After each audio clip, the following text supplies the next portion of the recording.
Boa tarde a todos. Hoje, dia 20 de outubro, às 15 horas e 14 minutos, estamos iniciando uma audiência pública do loteamento Expansão do bairro Novo Horizonte, que tem como responsável a SPE, que é a responsável pelo loteamento. Esse loteamento ele já passou por uma audiência pública, mas em análises posteriores nós vimos que precisava de algumas alterações. Então, a audiência pública de hoje, ela é para a gente falar justamente dessas alterações, né, que são melhorias que houveram no loteamento em si. Então, é o principal objetivo nosso aqui hoje. Eu sou o Ramon, subsecretário de Urbanismo, a Lucília, nossa subsecretária de Meio Ambiente aqui na Prefeitura Municipal de Timóteo, e o Elmer, responsável técnico pelo estudo de impacto de vizinhança. Tá? Eu vou passar a palavra para o Elmo. Ok, boa tarde a todos, né? Essa audiência, como o próprio Ramon colocou, ela tem por objetivo esclarecer alguns pontos de melhorias que foram efetuadas na proposta urbanística da expansão do bairro Novo Horizonte. Apenas para a gente relembrar, para situar, vou pedir para colocar uma planta, aquela planta do roteiro indicativo, Erika, podia viabilizar para a gente, por favor? Essa aí, é do croquis, não, é do croquis. Roteiro de acesso. Setembro, fazer favor. Isso, plantas. Isso aí você tem um aí que eu coloquei essa de baixo, essa planta. Então, apenas para vocês se situarem, né? Esse empreendimento, ele é adjacente ali ao bairro Passaredo, que é o próprio bairro Novo Horizonte, e o bairro Novo Horizonte. Ele está circunscrito, nessa poligonal roxa, que aparece sobre a imagem. É um empreendimento que há muito pouca intervenção, então nós praticamente não temos intervenção alguma em remanescente, né? Ele terá uma interligação viária para facilitar a mobilidade urbana com o bairro Novo Horizonte e, de igual maneira, com o bairro Passaredo, né?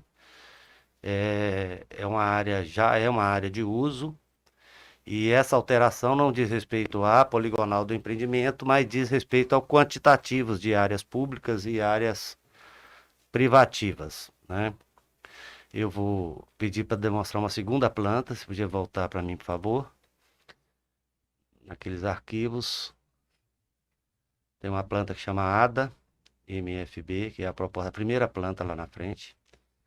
Essa planta, nós temos dela o quadro de áreas do empreendimento. Vou pedir para dar uma ampliada na planta, na parte de baixo da planta, né? Essa planta bem na parte de baixo, essa área verde no fundo, por favor, é onde nós fizemos a alteração, né?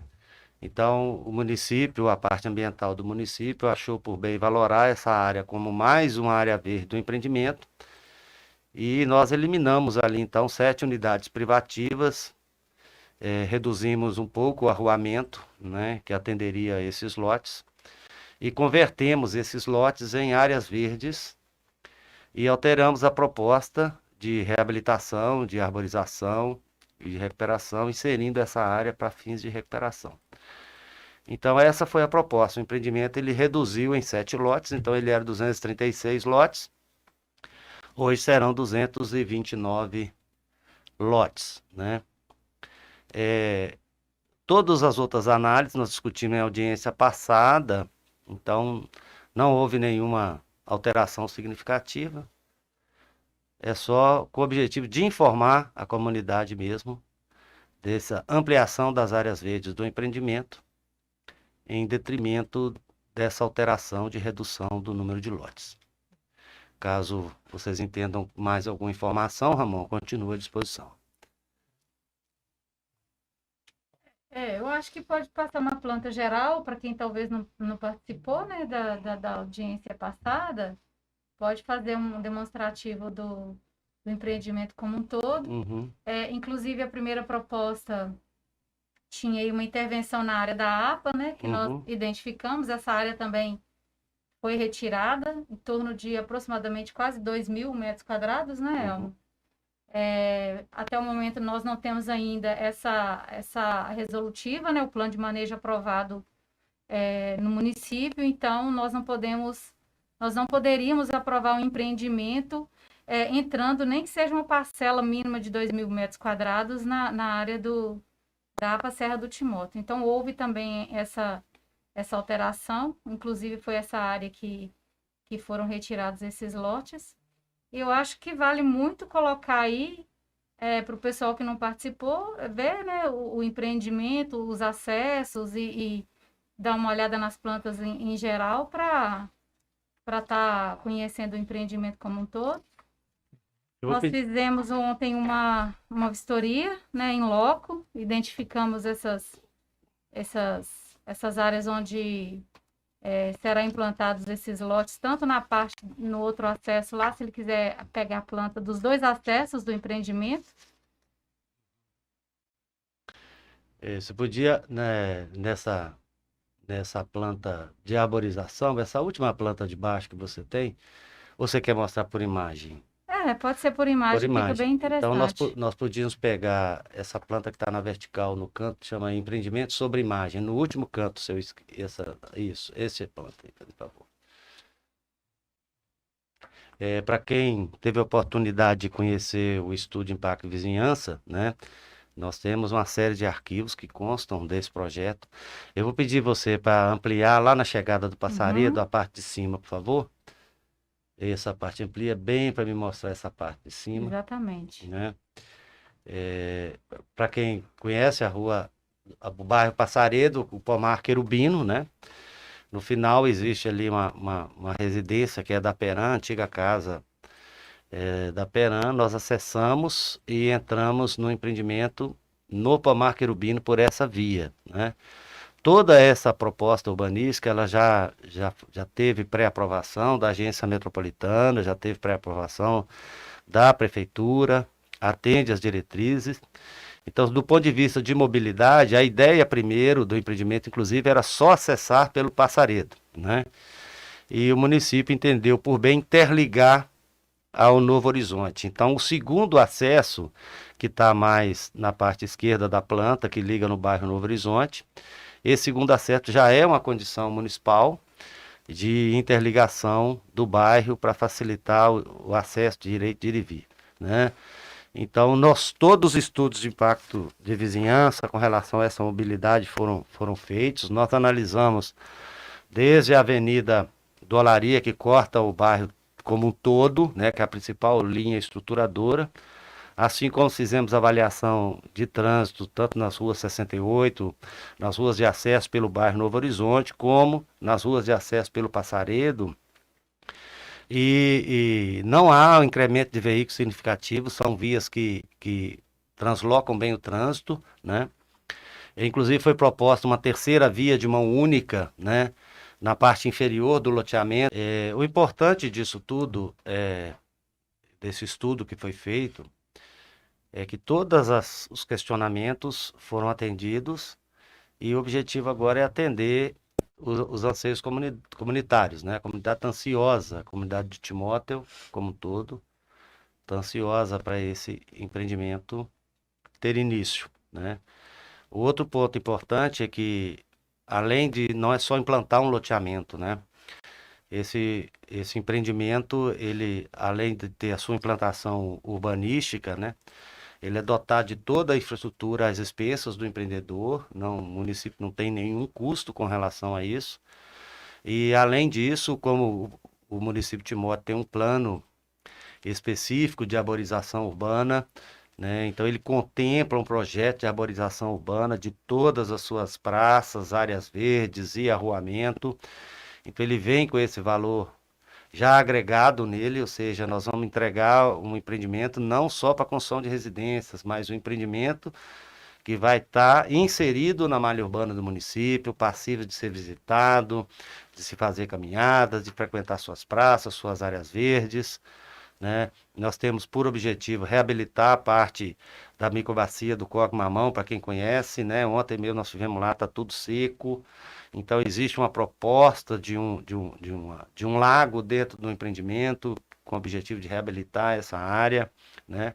As duas travessias obedecem toda a característica hidrológica da bacia hidrográfica. E é um projeto novo, numa concepção nova, né? Para quem conhece esse grupo da Urbanize, né? É um grupo já que vem já há 20 anos que nós trabalhamos aqui na região do Vale do Aço.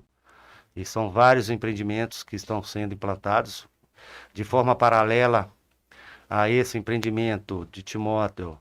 Nós estamos implantando a Nova Fabriciano, em Coronel Fabriciano, né? E estamos implantando também o Cidade Nova, a expansão de Cidade Nova em Santana do Paraíso. Então esse vai ser o terceiro projeto tocado de forma concomitante, né? E estamos muito ansiosos, né? Os estudos todos demonstraram isso, né? Para iniciar essas atividades. Acreditamos que depois de todo esse período que nós tramitamos estudos junto à agência metropolitana, ao Estado, à administração municipal, né? Nós estamos muito confiantes na proposta, né? E estamos abertos aí a algum questionamento, alguma pergunta. É isso. Oi, Elmo, é algo que eu já tinha levantado na última audiência pública e que é questionamento de alguns cidadãos que já chegou até mim, que é a respeito da capacidade, né, que a Copasa tem de estar abastecendo com a água e a coleta de esgoto, que já não é, né, muitas pessoas já relatam que não é tão boa naquela região do bairro Novo Horizonte. E é claro que nós já conversamos a respeito disso, né, com o Humberto Nunes, que é um dos responsáveis também e tal, e ele já deu algumas explicações, né, mas eu gostaria que isso pudesse ser colocado também aqui para as pessoas, né, que moram naquela região ali ficar mais tranquila, né? Uhum. O empreendimento ele já tem a viabilidade técnica da Copasa, né, para sua instalação, e lá ela coloca algumas coisas que devem ser feitas, né? Uhum. Como a colocação de uma nova caixa d'água, né?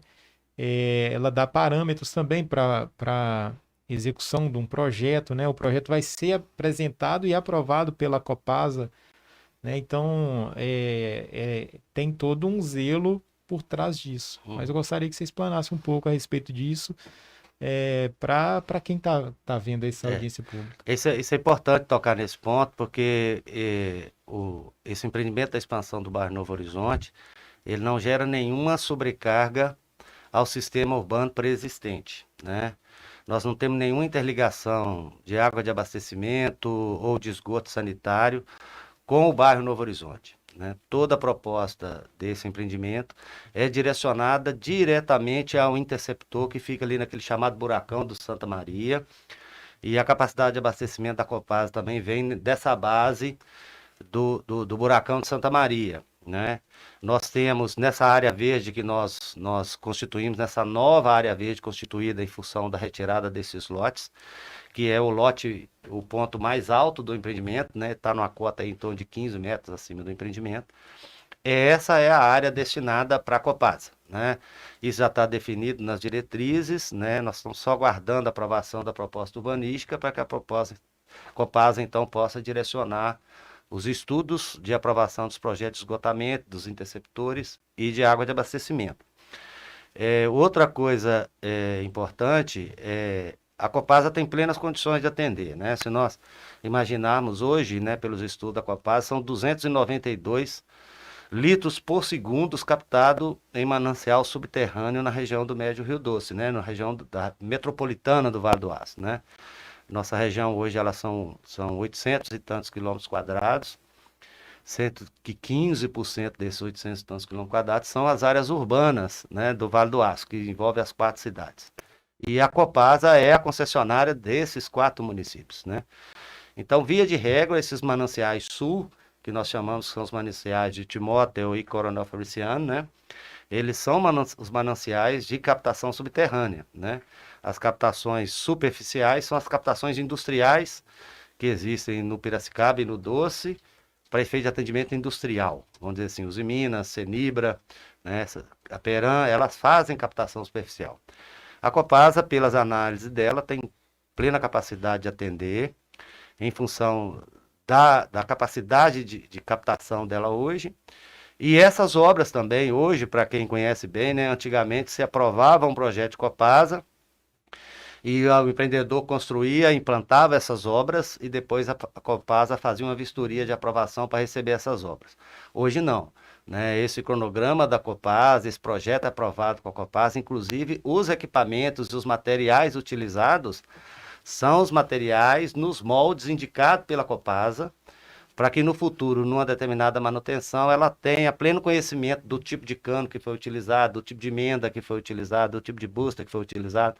Então, isso hoje, a Copasa ela é muito mais refinada quando da aprovação desses projetos.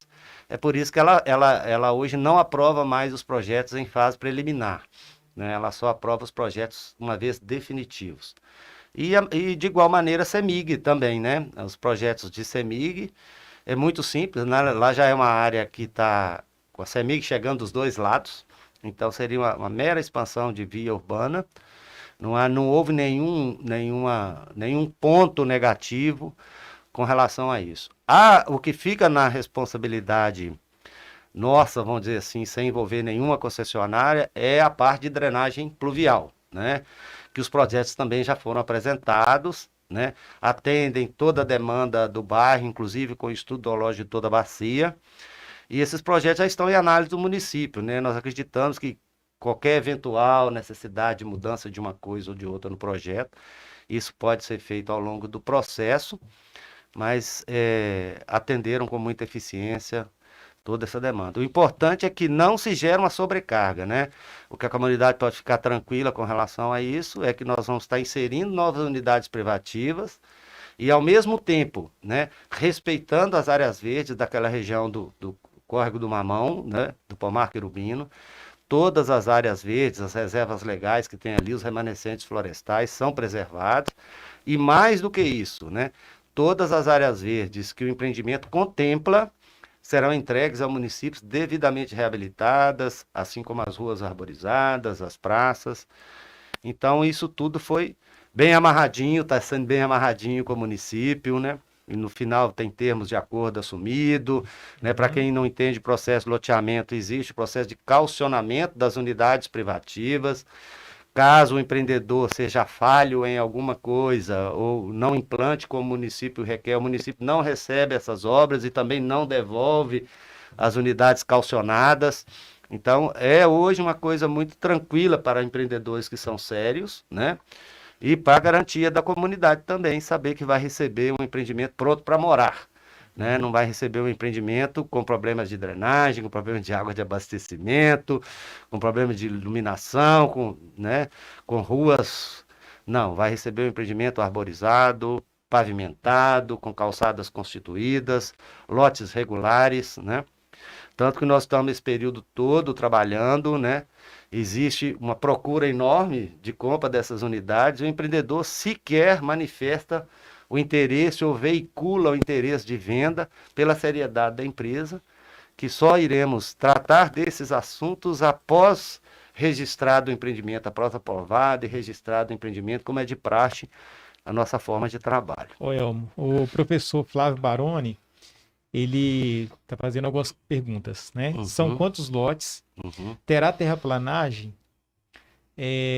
Se sim, qual que serão as medidas usadas, né, para evitar o carreamento de solo?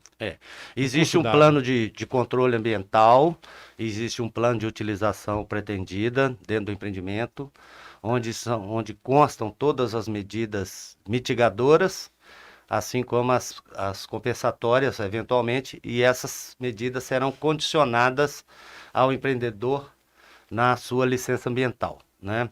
A terraplanagem do empreendimento, ela existe, para quem conhece o Passaredo, ela é uma área muito plana, né? Mas eu preciso de ajustar a cota de arruamento com cota de unidade privativa. Então, embora seja uma área que não vai haver necessidade de bota-fora externo ou de área de empréstimo de terra externa, toda atividade do empreendimento vai se dar dentro do próprio empreendimento. Então, como ele é um empreendimento que não está inserido dentro da malha urbana, ele é uma expansão da malha urbana, então também nós não devemos ter geração de impactos diretos à vizinhança. Toda essa questão de movimentação interna se dará dentro da poligonal, como eu mostrei no início do projeto. A poligonal ela é um adendo, né? Ela é adjacente a essa malha urbana. Então, esses serviços vão acontecer sim. Essas medidas de controle, né? De particulado, de umectação de particulado, de compactação de solo, de obras civis, não só na terraplanagem, mas nas obras civis, nas obras de drenagem, né? Porque parece que não, mas para você colocar um interceptor de esgoto, uma água de abastecimento, você também precisa de terraplanagem. Para você ajustar a calçada, você precisa de terraplanagem, mesmo que insignificante. Então, essas medidas, esses impactos, todos foram considerados e essas ações estão lá no plano de controle ambiental e, com certeza, serão parte das condicionantes de aprovação do empreendimento. É isso aí que eu já ia até complementar. No licenciamento ambiental, a gente tem lá a listagem, né, de várias condições para que seja implantado o empreendimento, né, que no caso é o loteamento. Então, isso vai estar bem descrito no objeto da licença, na anuência do CODEM, isso vai ficar bem claro lá para a forma de execução com essas medidas mitigadoras. Ok. Uma coisa também, professor Flávio, para a pessoa ficar claro o assunto, né? A aprovação de um projeto desse no município de Timóteo, né? Timóteo tem um plano diretor específico, né? Tem alguns decretos específicos, algumas normativas próprias no que diz respeito a loteamento.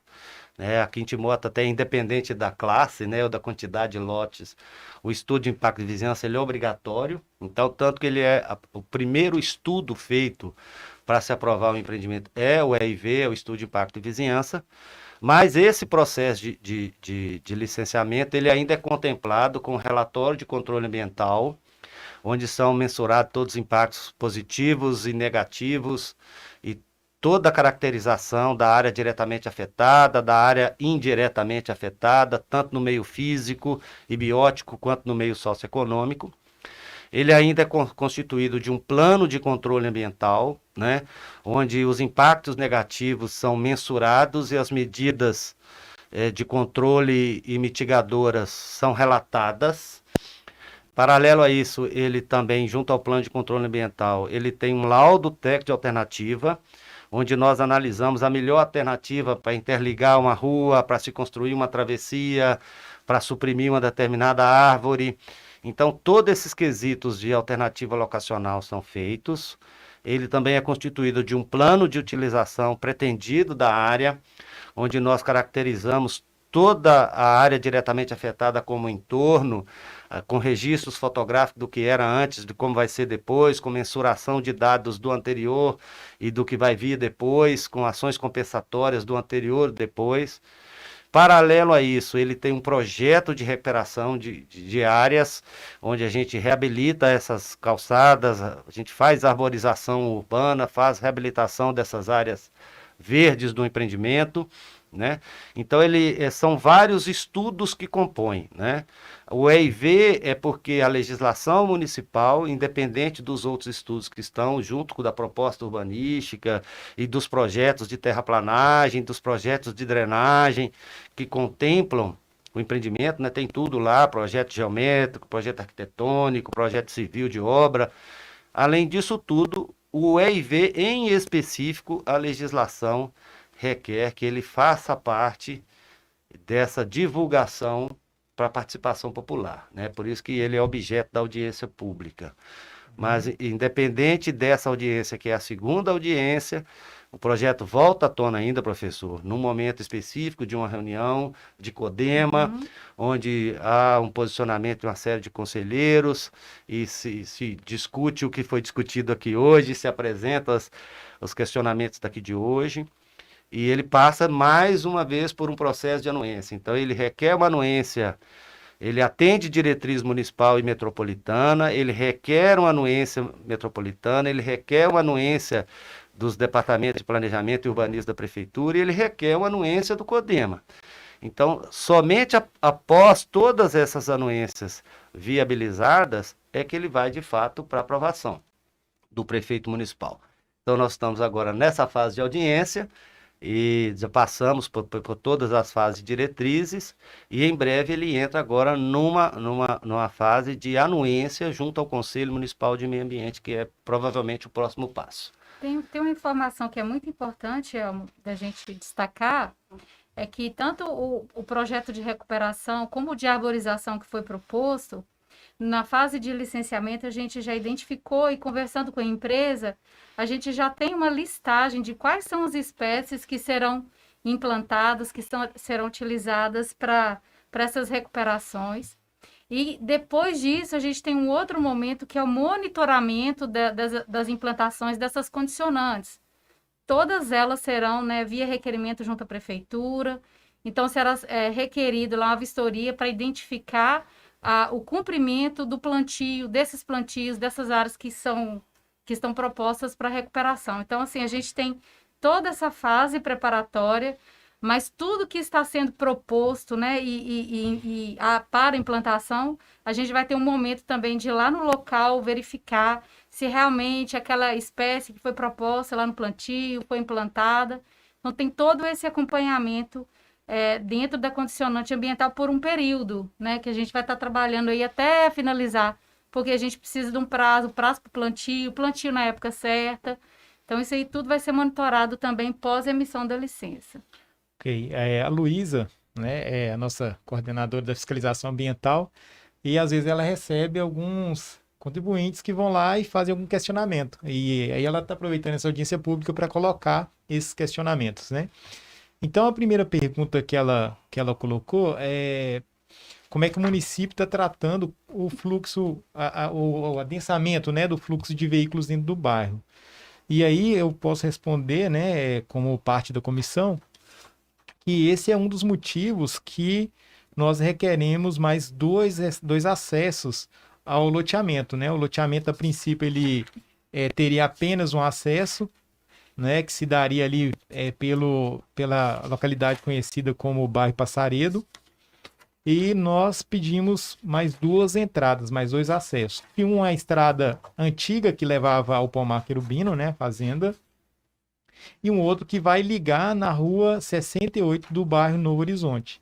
Isso tudo para a gente dividir, né, esse fluxo de veículos, né, que vão estar acessando e saindo desse novo empreendimento, né? Então, assim, nós estamos tendo uma cautela com isso.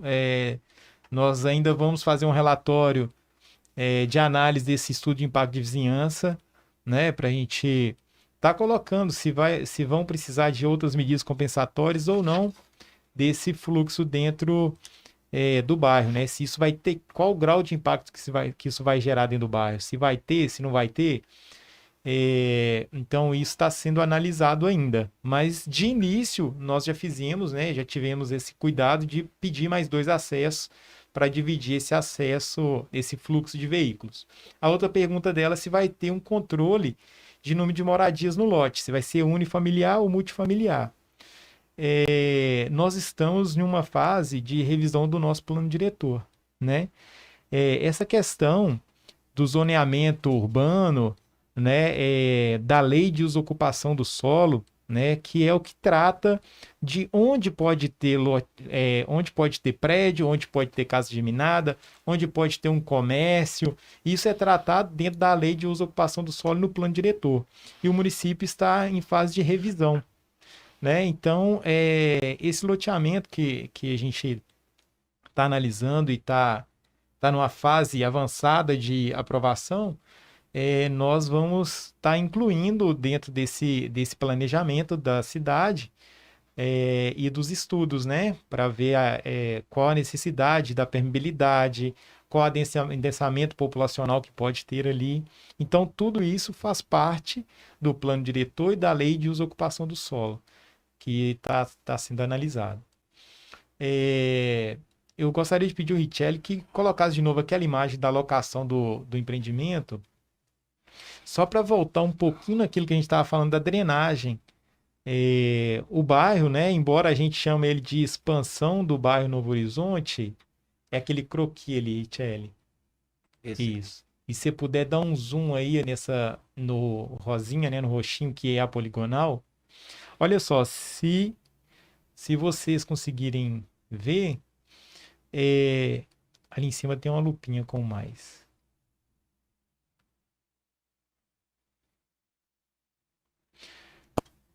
O loteamento ele é cercado de áreas verdes, que são muito permeáveis, e ele é separado, embora ele é uma expansão do bairro Novo Horizonte, ele é bem separado do bairro, né?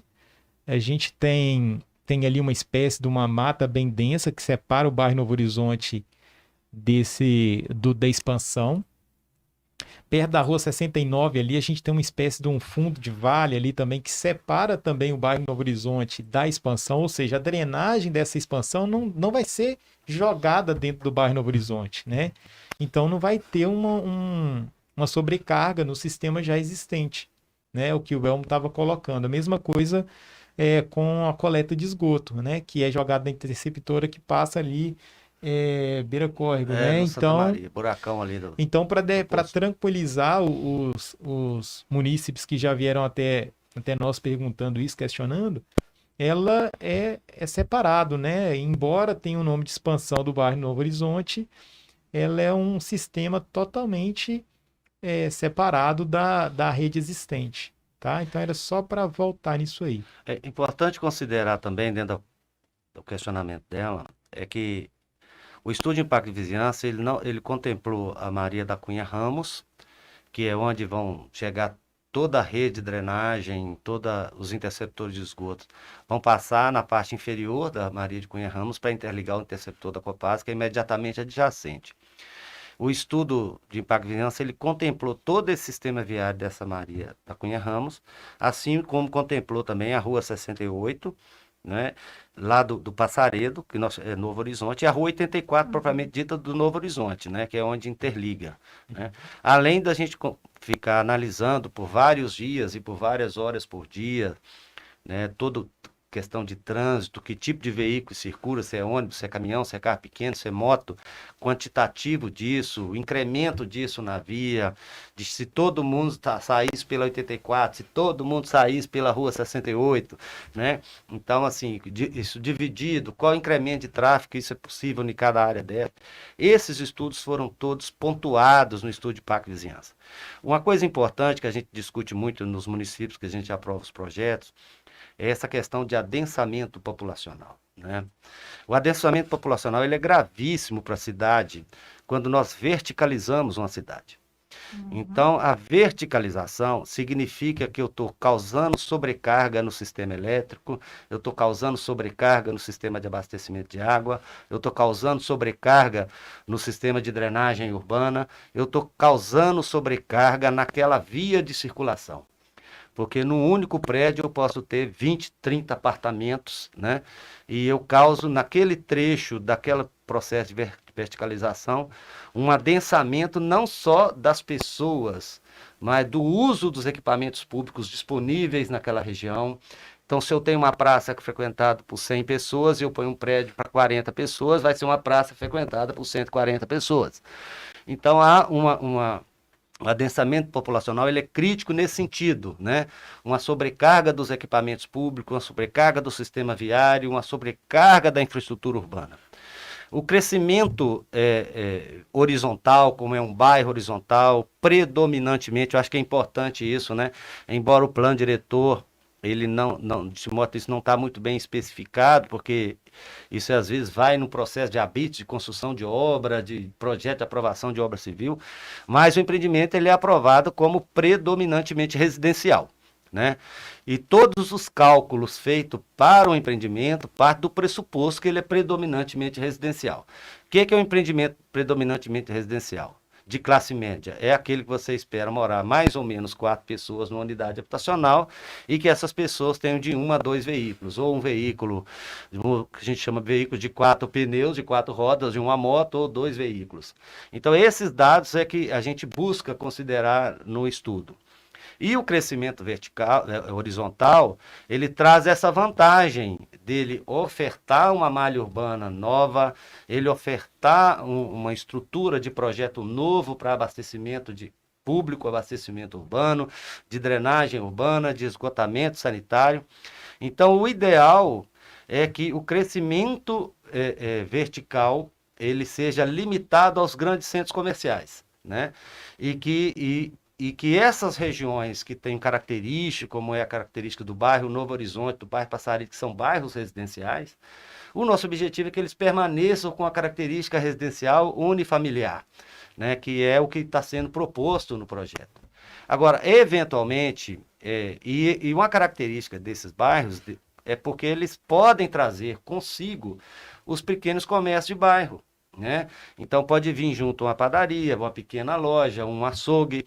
Então essa característica do crescimento horizontal te permite isso. E até necessário, E né? até necessário, coisa que não acontece num crescimento vertical, né? Você sobrecarrega todo o sistema pré-existente. Dá um maior problema para o município com relação a maior área de varrição, de limpeza urbana, de coleta de lixo. Isso tudo é agregado ao crescimento urbano da cidade. Consequentemente, é por essas razões que se tem os valores de tributos, IPTUs, as taxas de limpeza urbana, de iluminação pública, né, que são favoráveis aos crescimentos verticais dos municípios das cidades. Tem um questionamento ali da Keila. Já foi informado da área verde remanescente florestal, além da reserva legal da propriedade destinada à compensação pela supressão e corte de árvore? Eu vou só dar uma introdução rápida e o Elmo vai entrar nesse assunto com mais detalhe. Inclusive, a gente, não sei se ali naqueles arquivos já estão a área de compensação, Elmo? Tem ali também. Que Essa de cima lá, a área de compensação, o Isso. 5º arquivo. Isso. Esse empreendimento, né, nas nossas tratativas, na verdade, ele trouxe até um presente até para os moradores. Eu posso dizer assim, Pode virar essa planta. como moradora hoje, né, Pode. do Novo Horizonte. Então, nós temos aí, depois de alguns alinhamentos lá com o meio ambiente, com o Ramon e com o Thales, né, com a própria empresa de consultoria, dessa área aí de compensação, uma área proposta para compensação ambiental. Essa área tem 7,95 hectares. Então, ela veio como uma área que ela vai ficar intacta, não vai ter nenhuma intervenção. E essa compensação ambiental ela vai ficar amarrada diretamente dentro do licenciamento. Então, assim, para os moradores, né, do entorno ali, principalmente ali bem próximo a essa área verde, e isso vai ficar guardado para quem mora ali, isso vai ficar essa reserva. Então, as pessoas estavam preocupadas, né, com a intervenção nessa área, porque a gente sabe que tem ali uma composição arbórea bem extensa, e isso ficou como... Ok, então assim, desculpa aí mais uma vez, a gente caiu a internet novamente, mas continuando... relembrando aqui, o empreendimento, ele é um empreendimento de 14,7 hectares, né? Que é essa poligonal preta circunscrita dentro do mapa. Essa área que está classificada aí como área de uso consolidado, né? Que é a área do pomar. Essa propriedade, ela é uma propriedade que tem 52,9 hectares, quase 53 hectares. E ela é constituída de 5 glebas, né? Nós temos uma gleba de 23,25 hectares, que é essa gleba maior dela, onde está localizada a sua reserva legal, né? Então, ela tem essa área de reserva legal, que é de 10,6 hectares, que é o 20% da propriedade de 50 hectares, 52, né? E mais do que isso, além da área de reserva legal, que é esses 10 hectares de mato, ela tem mais 3 hectares de floresta excedente além da área de reserva legal dela, tá? Então o empreendimento ele fica no centro dessa área. Nós não estamos propondo nenhuma intervenção nessas áreas de remanescentes, são propriedades do empreendedor, né? E eu vou pedir para voltar naquela imagem anterior, só para a gente ilustrar o questionamento, o posicionamento da Keila. A gente não abordou esse tema aqui até então, porque ele é um tema que não está vinculado ao estudo de impacto e vizinhança, ele é vinculado ao plano de utilização pretendida da poligonal do empreendimento. E lá nesse plano de utilização pretendida, nós vamos substituir umas árvores do pomar querubino, né? Então, para quem conhece o pomar, lá é muito rico em espécies de frutíferas, né? Manga, jabuticaba, jaca, caju, abacate. Mas são árvores senescentes, né? São árvores que não têm mais capacidade econômica para funcionar como um pomar. E com essas intervenções de arruamento, de lotes, com exceção das nossas áreas verdes, que já estão contempladas, para vocês terem ideia, um projeto em Timóteo, 40% da área é pública de um empreendimento de loteamento. Então, se eu tenho uma área, só exemplificando, de 10 hectares, né, 6 hectares são convertidas em áreas do empreendedor e 4 hectares já são públicas. O que está acontecendo nesse empreendimento de 14 hectares é que, além dessas áreas públicas do empreendimento, né, que já são, por força do plano diretor e da lei de parcelamento de solo urbano, destinadas como áreas públicas, o município também requereu que a gente deixasse para perpetuidade, né, essa área que faz parte desse complexo do Novo Horizonte. Ela é uma vertente posterior ao Novo Horizonte. Quem está no bairro Novo Horizonte não enxerga essa área que está marcada de verde do mapa, porque quem está no bairro Horizonte vê aquela floresta que é de frente para o bairro Novo Horizonte. Só que atrás dessa floresta que eles veem do bairro Novo Horizonte, tem uma floresta muito maior, que é essa floresta em verde aí do pomar querubino, que vai ficar como um adicional de área também doada ao município, né? Então vai agraciar ainda mais os futuros residentes desse bairro. Importante também, que nós vimos um questionamento, né? É um bairro parcelamento convencional, tá, gente? Ele tem 2 entradas, livre acesso, não é um condomínio, como as pessoas estão falando, não tem nada de condomínio aí. É um bairro aberto para uso de toda a comunidade do município de Timóteo.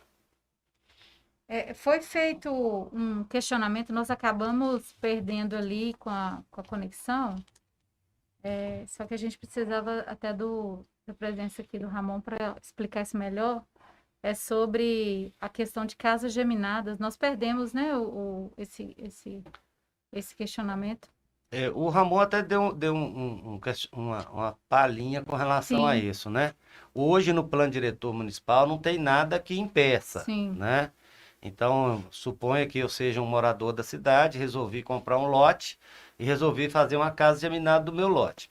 Na verdade, isso vai ser no momento dele apresentar um projeto aqui na cidade, na administração pública municipal. Hoje, não há impedimento. A posição do Ramon é que isso vem sendo estudado a nível da Comissão de Urbanismo Municipal para definir melhor essa situação de casas geminadas em bairros residenciais unifamiliares. Mas isso é uma coisa a se discutir lá na frente, quando as pessoas que comprarem forem empreender e construir suas casas, né? Mas hoje, no momento, não há no município restrição legal quanto a isso, não. Esse questionamento já fizeram ao setor de meio ambiente lá, ele é inclusive relacionado ao abastecimento de água, que foi já também o que o Ramon e você também já especificou que é adutora, né? Que ela vem de um outro sentido que não é do próprio... Ela não vem do bairro Novo Horizonte. Sim, né? Vem uma coisa importante, gente, do Santa Maria. Do Santa Maria. Esses projetos de abastecimento de água de Copasa hoje, o empreendimento vai ter uma unidade de distribuição interna, tá? essa água de abastecimento era virada da Copasa, fornecida pela Copasa, irá abastecer um reservatório interno do empreendimento, com capacidade do empreendimento e mais 50%, é o que a Copasa calcula hoje. Qualquer novo empreendimento dela, ele é 50% maior do que a capacidade de abastecimento, exatamente em função de uma possibilidade de duplicação, de construção de prédios, etc., né? A vantagem em trabalhar num bairro unifamiliar é que essa capacidade de abastecimento ela é instalada no momento de instalação do empreendimento. Então, tão logo nós concluímos o empreendimento e pedimos vistoria de recebimento para o município, essa unidade de abastecimento vai ter que estar lá, essa caixa de distribuição vai ter que estar lá. Ela, na nossa experiência de implantação de projetos no Vale do Aço, nós temos projetos que a gente acompanha já há 20 anos, ela fica ociosa provavelmente por uns 10, 15 anos, porque a comunidade demora um tempo entre adquirir uma unidade habitacional, entre pagar uma unidade habitacional, entre fazer o seu projeto de moradia, construir a sua moradia e virar o morador efetivo do bairro. Isso demanda aí 5, 6 anos. Dificilmente alguém constrói muito rápido nos bairros. Mas toda a infraestrutura de água, de esgoto vai estar lá. Então é por isso que a gente, depois que implanta o bairro, a gente ainda fica condicionado a dar monitoramento por 1 ano, até a chegada dos moradores, né? A gente planta as árvores, aí cuida das árvores por 3 anos, depois que plantou, exatamente porque a gente entende essa necessidade que o bairro vai ser inserido no contexto urbano, o uso da infraestrutura urbana aos poucos. Isso demanda um certo tempo. E como isso já vai estar em poder da Copasa lá na frente, daqui 10, 15 anos, qualquer alteração de capacidade de abastecimento, de esgotamento, de demanda, já é de responsabilidade da Copasa.